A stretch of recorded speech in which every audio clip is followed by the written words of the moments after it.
All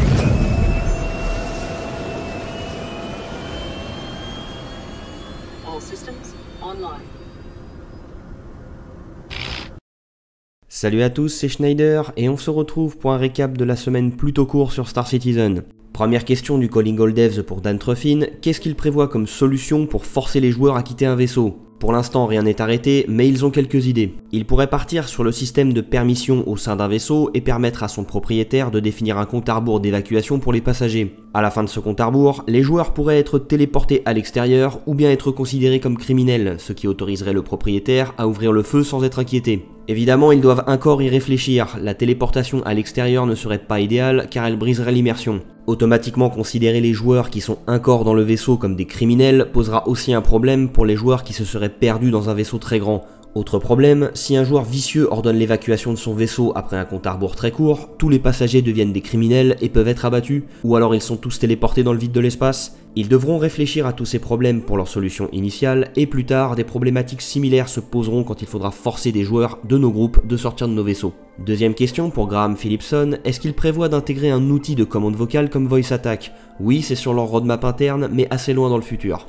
Dernière question pour Luke Presley, est-ce que les courses procédurales ne vont pas engendrer des morts trop régulières et est-ce que ça remet pas en question ce qu'ils ont prévu pour la mort définitive de nos personnages? Alors selon lui, non, les courses n'auront pas pour objectif de tuer les autres joueurs, et si ça devait arriver, ça ne sera pas nécessairement une mort définitive. Ça sera à vous de décider de participer à la course ou non en fonction de l'état de votre personnage, et du coup, il y aura un risque de mort définitive si vous participez à la course en étant déjà mort de nombreuses fois. En tout cas, les courses se dérouleront dans l'univers persistant, et pas dans une instance, ce qui fait que des joueurs spécialisés dans le sauvetage pourront vous secourir et vous soigner en cas d'accident.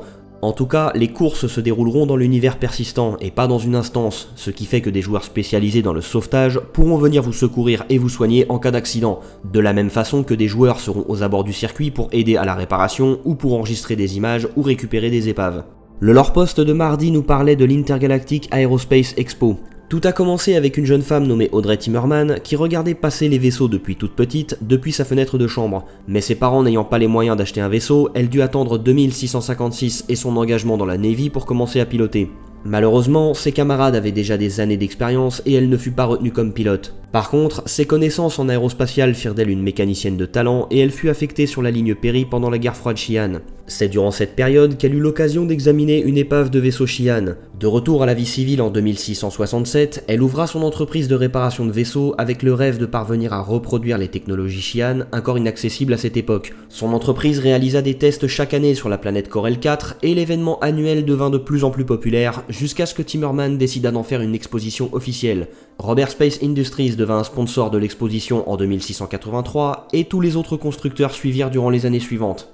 À partir de 2847, la planète d'accueil de l'exposition changea chaque année jusqu'à l'année 2913 où les organisateurs de l'exposition furent impressionnés par les installations du système Kill et où ils décidèrent d'en faire le nouveau site permanent de l'exposition. Si le lore post parle de ça maintenant, c'est pour teaser la vente anniversaire qui arrivera à la fin du mois. Si CIG organise cet événement en vrai, l'événement existera aussi dans l'univers du jeu et s'appellera l'Intergalactic Aerospace Expo. D'ailleurs, ce n'est qu'une supposition de la communauté, mais dans le futur, lorsque le jeu aura bien progressé et que CIG aura de nouveaux vaisseaux à dévoiler, ça sera probablement durant cet événement in-game que ces vaisseaux seront présentés, exposés et vendus dans une sorte de gigantesque salon de l'automobile virtuel incontournable où les joueurs se rendront une fois par an.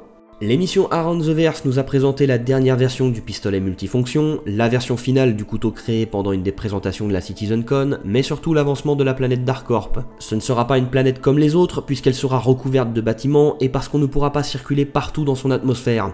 Donc ils doivent trouver des solutions pour que tout sur la surface paraisse crédible à moyenne et longue distance. Ils ont donc augmenté la densité du brouillard et créé des modèles de bâtiments avec très peu de polygones, de façon à ce que ceux-ci restent affichés à l'écran aussi longtemps que possible, sans impacter les performances et sans disparaître soudainement une fois hors de vue.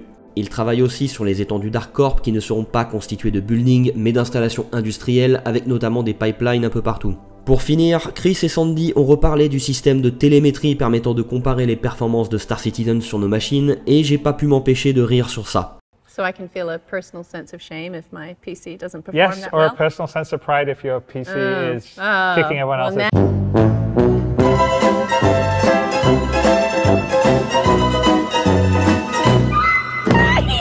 Les missions Reverse the Verse accueillaient plusieurs membres de l'équipe en charge des effets spéciaux et je vais pas m'attarder dessus car il y avait vraiment pas de nouvelles informations. Du 24 novembre au 1er décembre, CIG organisera une période d'essai pour que les joueurs puissent essayer gratuitement Star Citizen et les 80 vaisseaux qui sont déjà disponibles. Attention tout de même, les vaisseaux de chaque constructeur ne seront disponibles que 24 heures. Anvil le 23 qui présentera un nouveau vaisseau nommé le Arrow, Robert Space Industries le 24, Origin le 25, Aegis le 26, Drake le 27, les vaisseaux Alien le 28, Misk le 29 et Argo, Tumbril et Consolidated Outland le 30. Et si on en croit la newsletter qui annonçait ce programme, cette semaine d'essai gratuit ne célèbre pas seulement le 6e anniversaire du projet, mais aussi, je cite, la sortie d'Hearthstone. Donc il vise probablement la sortie live de la 3.3.5 pour le 23 novembre, qui est pour l'instant disponible sur le PTU, qui a déjà été rendu accessible pour plusieurs vagues de joueurs successives. Les premières images de leur ville prises par la communauté ont commencé à circuler et c'est vraiment impressionnant. La 3.4, quant à elle, continue d'avancer avec notamment l'ajout de nouvelles tâches liées à l'Object Container Streaming, qui doit pas être tout à fait fini, et une progression sur le Anvil Hawk, les variantes du Freelancer, le quartier d'affaires de leur ville et l'amélioration du minage. Enfin, CIG n'aura même pas eu besoin de cette vente anniversaire pour atteindre la barre des 200 millions de dollars qui vient d'être franchie ce week-end. Aussi, Star Citizen France a publié une interview exclusive de Sandy Gardiner en français et on a pu découvrir pour la première fois le personnage qu'elle incarnera dans Squadron 42, Nayara Fell, alias Pusher, une pilote de Gladius affectée à l'escadron de l'UE Stanton. C'est la fin de cette vidéo et j'espère qu'elle vous a plu. Sur ce, je vous dis à dimanche prochain et d'ici là, portez-vous bien, citoyens.